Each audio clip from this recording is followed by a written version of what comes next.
السلام علیکم دوستو، یہ اس سے آگے والا مرحلہ جو ہے وہ آپ کے سامنے ہے۔ ان چیزوں کو ہم نے باریک کر لیا ہے اور یہ صفوف ہم آپ کو دکھانا چاہتے ہیں یہ کون کون سے صفوف بنے ہیں۔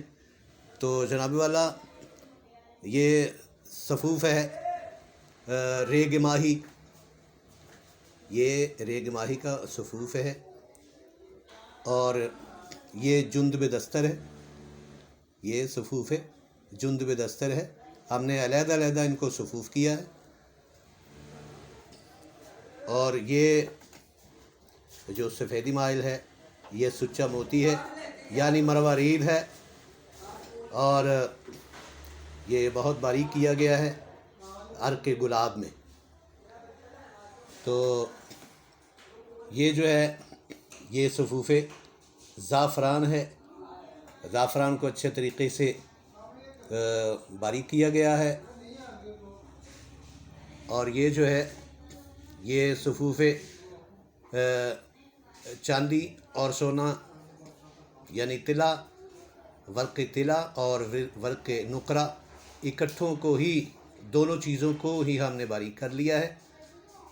تو یہ ہم آپ کے سامنے پیش کر رہے ہیں، اور یہ جو ہے صفوف آپ دیکھ رہے ہیں، یہ آپ کے سامنے مستگی رومی ہے، اور یہ جو ہے یہ صفوف کوکنار سیاہ ہے، صفوف کوکنار سیاہ۔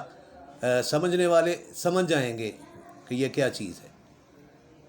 تو یہ ہے صفوف عقر قرحہ، صفوف عقر قرحہ ہے۔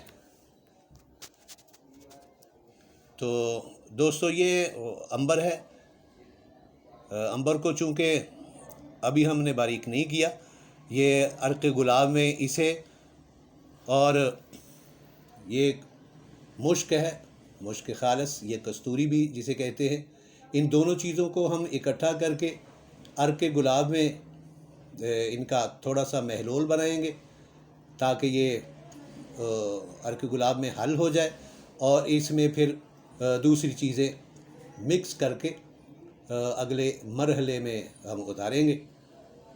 تو یہاں تک ہم نے آپ کو دکھا دیا ہے، اس سے آگے جو مرحلہ ہے وہ بھی انشاءاللہ آپ کے سامنے پیش کیا جائے گا۔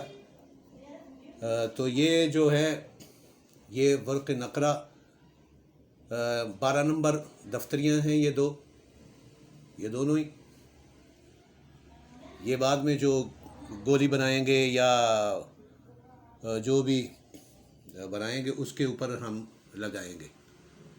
تو یہ کھرل کے بیچ میں ہم ان دونوں چیزوں کو اب ڈالیں گے، اور عرق گلاب سے اس کا یعنی عنبر اور کستوری کا محلول بنائیں گے۔